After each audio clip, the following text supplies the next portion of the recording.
You're listening to ReachMD Radio, and this is Lawrence Sherman. Welcome to Lifelong Learning. I'm so pleased to be here for another great year at the Alliance for Continuing Education in the Health Professions Annual Conference.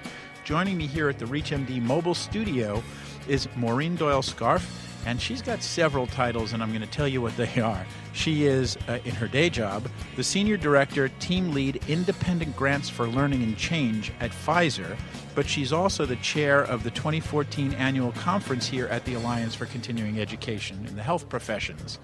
So, Maureen, now that we have limited time remaining because I read all of your titles, welcome. Thanks, Lawrence. It's always nice to see you in chat. Nice to see you, too. It's been a couple of years since you've been on the show, and it's going to be nice to see what's happening now as opposed to what used to be. And a lot has happened in the last 2 years, I would imagine, yes. You don't have to imagine. You've been part of the change. You're a change agent. I have been living the change. You're correct. So let's think a little bit about the impact of what we're seeing in continuing education from the perspective of the listeners, the healthcare professionals, physicians, pharmacists, nurses, NPs, PAs. What are you seeing as the hot trends in the education that they're going to be getting?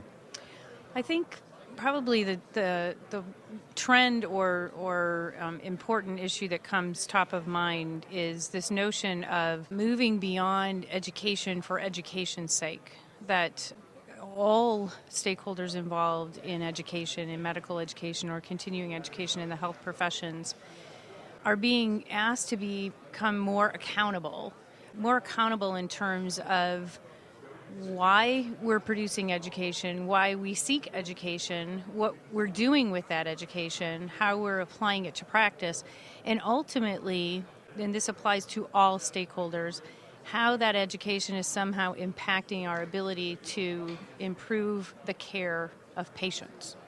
That's really an important point, Maureen, and I think sometimes it's lost that it's not just filling a gap in knowledge, but, our listeners are thinking about how can I better care for my patients? And I think for a long time they've been exposed to education that others thought they needed. And I think one of the trends I'm seeing is personalized education, individualized learning. So what are your thoughts on what's happening there? Well, I think first, I want to note that knowledge and closing knowledge gaps is foundational in this entire strategy and endeavor of education, but it's not enough. The focus has to be on what do we do with that knowledge? How do we help we as continuing education providers and stakeholders who are engaged in the development and implementation, support, et cetera, of continuing education, how are we helping and enabling healthcare professionals to apply that knowledge to practice? Right. And so when it comes to individualized learning, the patient or the patient population of that individual practitioner becomes critical in their data, and the gaps in their care or the gaps in their health outcomes is not only critical, it has now come sort of front and center in terms of needing to be the driver of that education. That's an important point, and I think one of the things that I think about often is how can we help the listeners, the learners, become more active participants in their own education. I think we need to find ways to make the educational offerings obvious to them. That's a great point. I think it's on the shoulders of the health practitioner to demand education that is truly meeting their own specific needs. Don't settle for less. Don't settle for education that has been developed in a one-size-fits-all capacity. Don't settle for education that may, you may be able to walk away with one pearl. Everyone is so busy today, and the stakes are high. They've always been high, but they seem to be even higher now because everyone is paying attention to, whether it's in the quality space or our government, payers, everyone is looking at how are we improving care, how are we being held more accountable to improving that care. And so I would submit that healthcare professionals, your listeners who don't have time, shouldn't settle for education that is suboptimal relative to helping them to really improve their practice and ultimately improve the care they provide their patients. Well, I think that's critical, and I think that's an evolution, right? Certainly in the continuous and continuing professional development aspect of the lives, the largest part of the learning lives of the listeners. That's hard to say. But, when you think about it, we and they need to collaborate. We need to hear their needs. And I think the listeners need to understand that they really can ask for and demand the education that they need. Without question.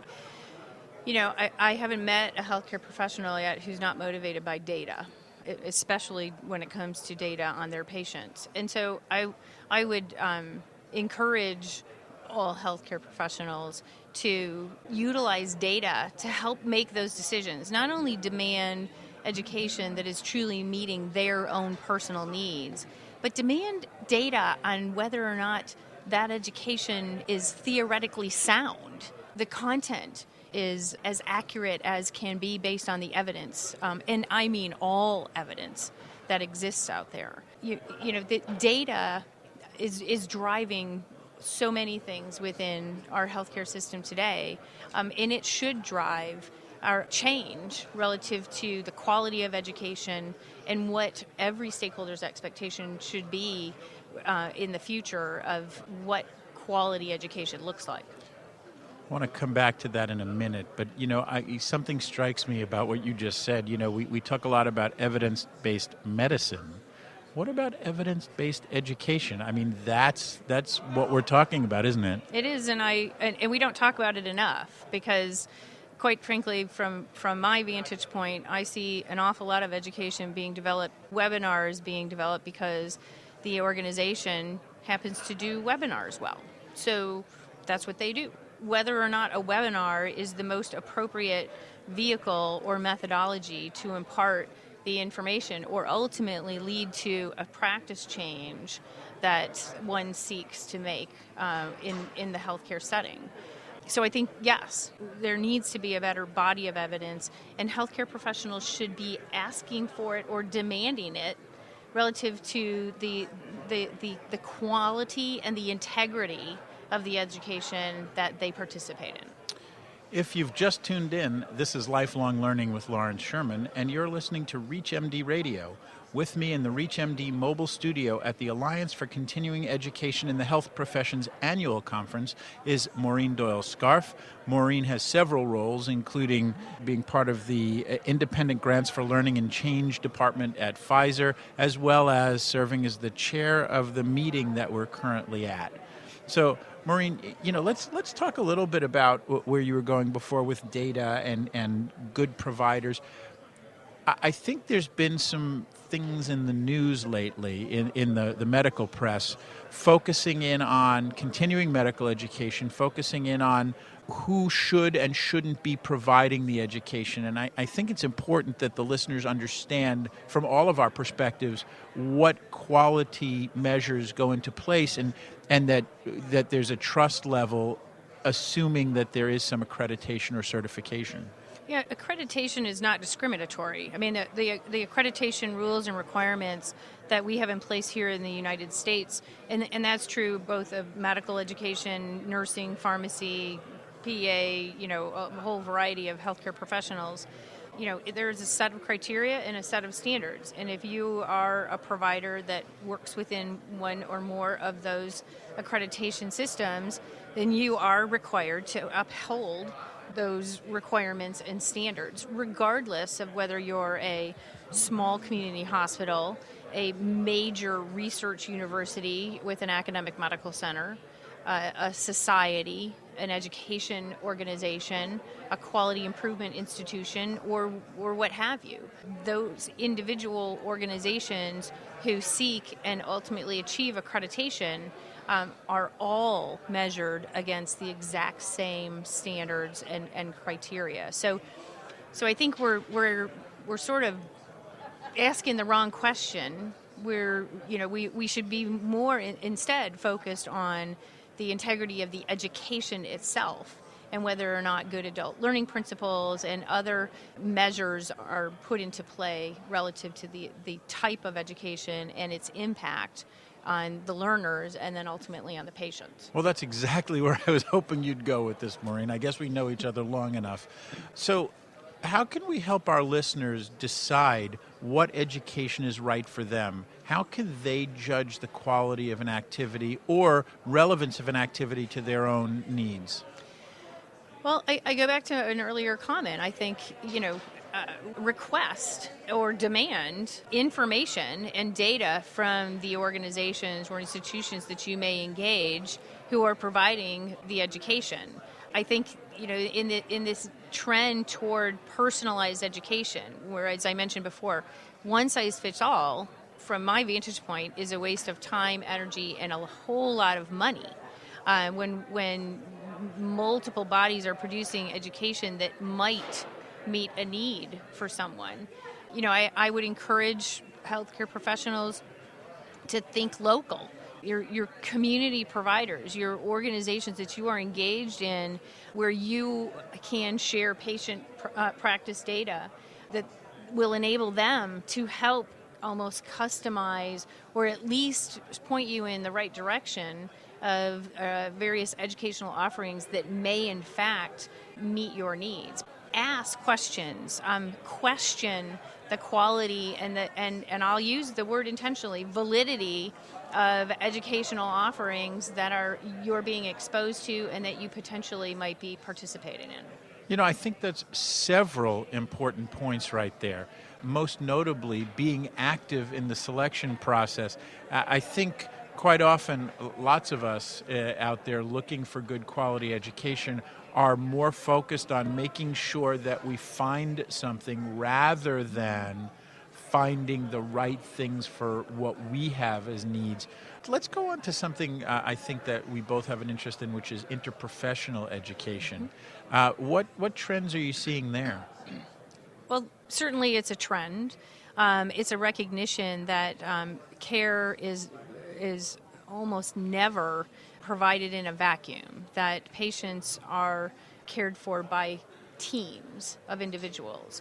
So it's ironic that, even when you go back to formal education, that different members of that care team are educated in silos. Right. We have we have, medical schools, nursing schools, pharmacy schools. But once you're out into the real world and you're practicing medicine or pharmacy or nursing, you're on a team. You're practicing on a team. And although the data is limited at best, I think there are some organizations and institutions that are trying to kind of wrap their arms around the value of team-based education.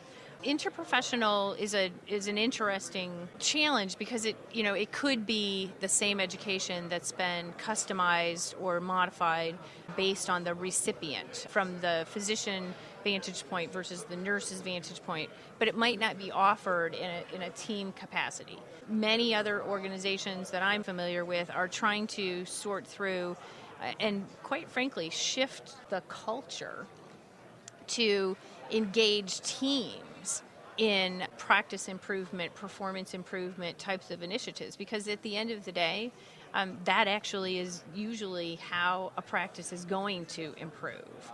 You don't have a medical practice without a team of individuals. You don't have a pharmacy practice without a team of individuals. So this idea of breaking down some barriers and some kind of old school thinking of the way it's supposed to be versus the optimal way of team-based learning and whatnot, I think is certainly a trend. And I know of an awful lot of providers that are trying to sort through strategies to enable that. So I think what I'm hearing from you, Maureen, is we need the end of educational isolation. Teach as a team so that they can treat as a team. Absolutely.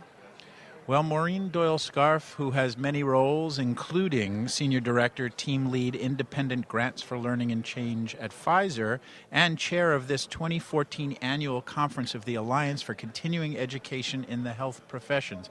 Maureen, thanks for joining me. Always fun to talk. Thanks for having me, Lawrence. This is Lawrence Sherman, and you've been listening to Lifelong Learning on ReachMD. To download this segment, go to reachmd.com or to the ReachMD medical radio apps on your iPhone, iPod Touch, iPad, or BlackBerry smartphone. Thanks for listening.